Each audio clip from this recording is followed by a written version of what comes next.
There are many ways to travel.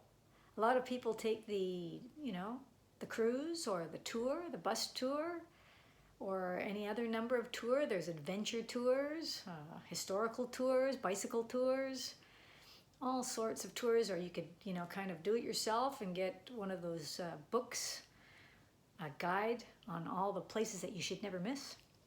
And I don't do any of that. I've been traveling since I was 19, and the only time I'll get a book that tells me where to go is just to give a general idea of the place. I rarely go to the places that you shouldn't miss, almost to a fault. I've been going to Bolivia for more than 35 years and I still haven't been to the Salar de Uyuni, the giant salt flats, which are spectacular. And I will get there. It's just been taking me some time.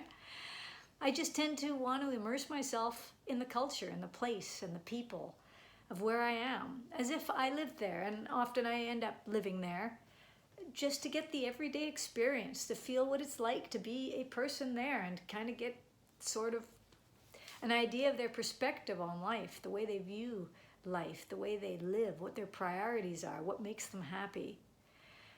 I love that. So when I go to places, I lived in England for 14 years, and I had some people say, oh, did you see the changing of the guard? No. Did you go to Buckingham Palace? Well, I did eventually when my parents came to visit. And all these other places that were iconic. You gotta, go to these places. No, I went to the markets. I loved the markets and ended up going to Portobello Road and Camden Town and Spitalfields and Collier's Wood, all sorts of different specialty markets. I just found them really intriguing, really interesting, and interesting people manning those markets, the stalls. So I'm all about immersion. Immerse yourself into a place. So in the very beginning, I was limited to English-speaking places, right? I joined a youth exchange program, and I ended up learning a la fuerza, by force, how to speak Spanish. I was in Bolivia in the rural Andes on a farm for 3.5 months, and if I wanted to understand and be understood, I would have to learn language.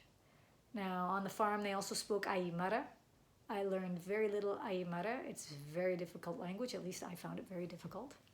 But thankfully, most of the people on the farm did speak Spanish. And so that was my way in to understand and be a part of the community, or the family in this case, to share thoughts and ideas and have conversations, to really get your hands, your whole everything, sink yourself right into that culture and just chew it. Be a part of it. So that's what I do, and there are certain things that I do to ensure that that happens. Now, one of my approaches is the no-star approach. I don't stay in hotels that have stars, not even 1 star, thank you very much. I feel it's a poor use of my funds. I could stay at the Sheraton for 1 night, or I could stay in Bolivia for a month and use that money that I would use for the hotel feeding myself, and exploring everyday life in the city.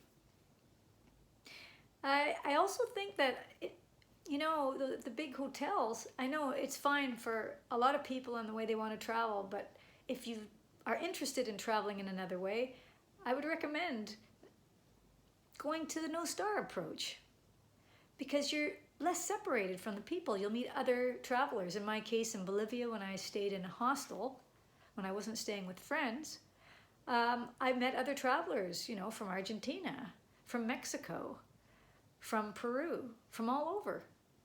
And, you talk and you share stories about, what kind of travel you do and what your experiences have been. There's a lot of nomadic people. They just go up and down Latin America selling gemstones and homemade macrame jewelry. Very interesting. It's a very interesting way to live, and it gives you a real appreciation. They've really followed their heart, no compromise. I love the interactions that I have. And it's all about the immersion, right? About the language and with less separation with yourself and everyone else. And I think too, that's the thing about tours that I don't really go for. Like, I don't want to be captive to their criteria or their itinerary. You know, stay here for 2 hours or what have you. I want to explore my own way and not be surrounded by other tourists. One of the reasons is, I think, really for somebody to see a group of tourists, it's really intimidating. Who's going to go up to that group of tourists, even if it's only two, a couple say, and they're speaking their own language? It's intimidating. People, they're not going to interrupt you. But I think there's a real benefit in being a woman. When I travel by myself, people will approach me. They'll help me. They'll ask me, where are you from? What are you doing? You know, tell me about yourself. And you make friends. You get invited to lunch. So I think traveling alone is another great way to be immersed into a culture, to really feel that culture and be a part of it. As much a part of it as you can be as, you know, someone from a different country and a different culture. I've made all kinds of friends, and I think that if I was on a tour or if I was with another person, I would be so engaged with that person that I would miss out on a lot of the culture and the opportunities of making friendships with people of the country where I am.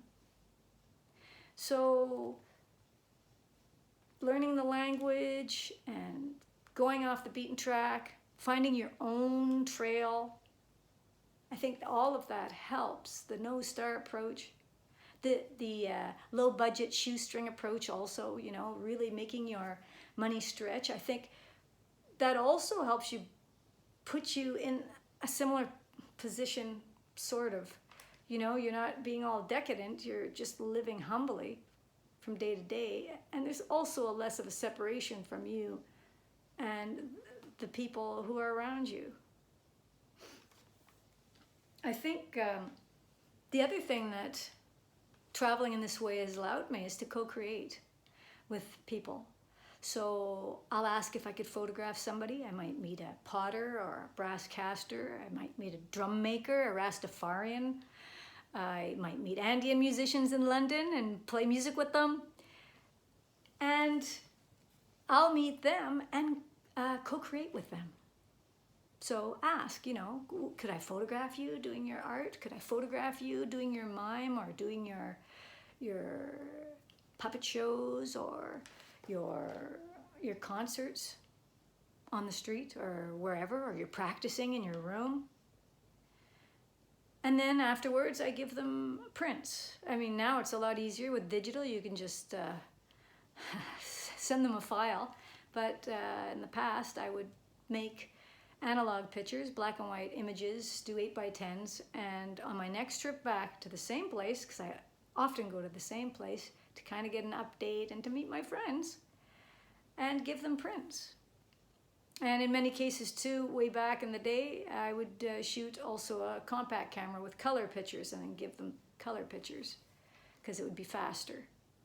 But as I said, now you've got digital images, so you can take digital images. There's other co-creating you can do as well, you know, with music or storytelling and photography or just, I don't know, just immersing yourself and learning about their stories and telling them about yours. What makes you happy? What motivates you? And find the similarities. It's incredible. To find the similarities and to find the common ground and to find some really great friends. So those are just a few ideas. So if you're interested in traveling in a different way, or maybe you travel in this way as well, and if you do, well, hey, kindred spirit. And if you don't, consider it. It's an awesome way to get a new perspective and to meet new friends and just to see things in a different way.